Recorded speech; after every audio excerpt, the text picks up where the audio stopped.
এনার পশ্চিমবঙ্গের নির্বাচনের ফলাফলের সবশেষ খবর জানতে এই মুহূর্তে কলকাতায় আছেন আমাদের সহকর্মী সুব্রত, যাচ্ছি তার কাছে। সুব্রত,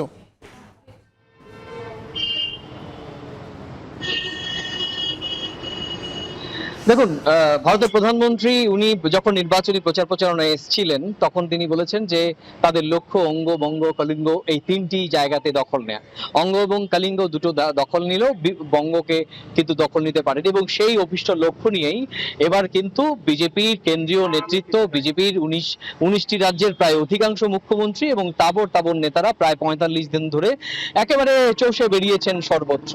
আমরা দেখেছি নির্বাচনের প্রচার প্রচারণায় কিভাবে বিজেপি কোন কৌশলে করেছে। তো বিজেপির এই যে আজকের ফলাফল, এখনো পর্যন্ত যা ট্রেন্ড, তাতে বিজেপি নিরঙ্কুশভাবে পশ্চিমবঙ্গে ক্ষমতা দখলের দিকে এগোচ্ছে।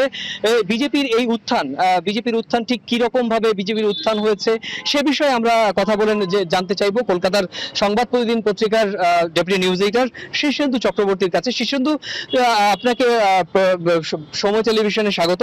এই যে ফলাফল, এখনো পর্যন্ত যা ট্রেন্ড, বিজেপি একক সংখ্যাগরিষ্ঠতারও অনেক বেশি আসনে পশ্চিমবঙ্গে প্রথমবারের মতো ক্ষমতা দখল করতে চাইছে, তো এই বিজেপির উত্থানের পেছনে কারণটা কি বলে মনে হয়? দেখুন, মানে বিজেপির উত্থানের প্রথম বেশ কয়েকটি কারণ আমাদের মনে হয় বিশ্লেষণ করা যায়। প্রথম হচ্ছে এই যে সরকারটা ছিল 15 বছর কোনো ক্ষমতায় থাকলে একটা সরকার বিরোধী হাওয়া ওঠে এসছে, সেটা একটা প্রধান কারণ হচ্ছে পরিবর্তন। 2 নম্বর, রাজ্যে যে সরকার ছিলেন তৃণমূল সরকার, তার বিরুদ্ধে একাধিক অভিযোগ, চাকরি চুরির অভিযোগ, চাকরি যাওয়ার অভিযোগ, বিপুল টাকার দুর্নীতির অভিযোগ, চাকরি না থাকার অভিযোগ।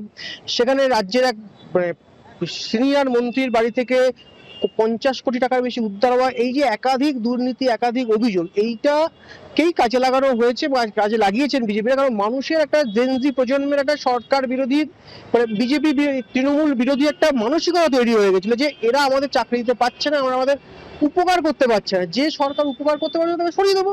এই যে প্রায় 93% ভোট পড়া, এটাই তো প্রমাণ করে যে মানুষ ভোট দিতে চেয়েছেন এবং কিছু করতে চেয়েছে। সেটা ভোটের সময় আমার মনে হয়েছিল কিছু করতে, সেটা সরকারের পক্ষ হতে পারে, সরকারের বিপক্ষ হতে পারে।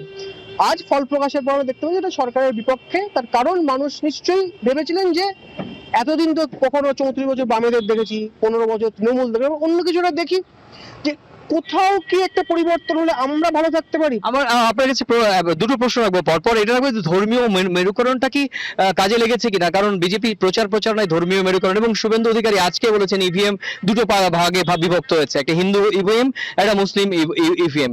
এই যে মেরুকরণ, সেই প্রভাব পড়েছে কিনা? এবং বিজেপি তো ক্ষমতায় আসতে যাচ্ছে, এক্ষেত্রে বিজেপি শাসিত পশ্চিমবঙ্গে সংখ্যালঘু মুসলিমরা কতটা সুরক্ষিত থাকবে? দেখুন, আপনার দ্বিতীয় প্রশ্নটা উত্তর আগে দিই। বিজেপি শুধুমাত্র পশ্চিমবঙ্গ নয়, আরো গোটা দেশে রয়েছে, আরো অনেক রাজ্যে রয়েছে, সেখান থেকে কি মুসলিমদের তাড়িয়ে দেওয়া হয়েছে? সরিয়ে দেওয়া নিশ্চয়ই হয়নি।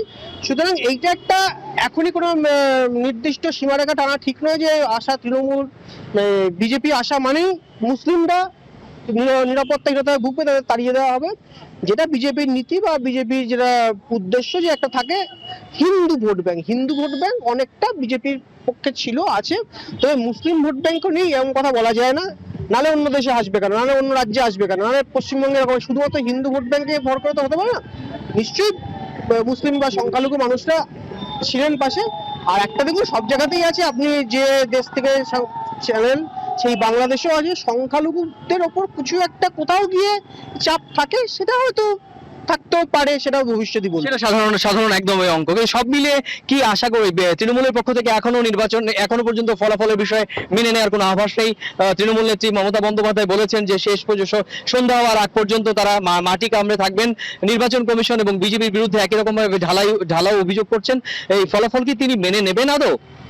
মেনে নিন বা না নিন, মানতে তো হবেই, কিছু করার নেই। যারা মানুষ ভোট দিয়েছেন, এবং ভোটের সময় আমরা দেখেছি যখন 2 দফায় ভোট হয়েছে, একটি দল একটি পার্টির জন্য বলতে পারেনি নির্বাচনে কোনো মানে কারচুপি হয়েছে, রিগিং হয়েছে, মারামারি হয়েছে, সন্ত্রাসী, কি বলতে হবে। আজকে ফল প্রকাশের পরে কেউ নতুন করে বলবে যে আমরা মানছি না, হতে পারে না। সুতরাং এটাকে মানতেই হবে।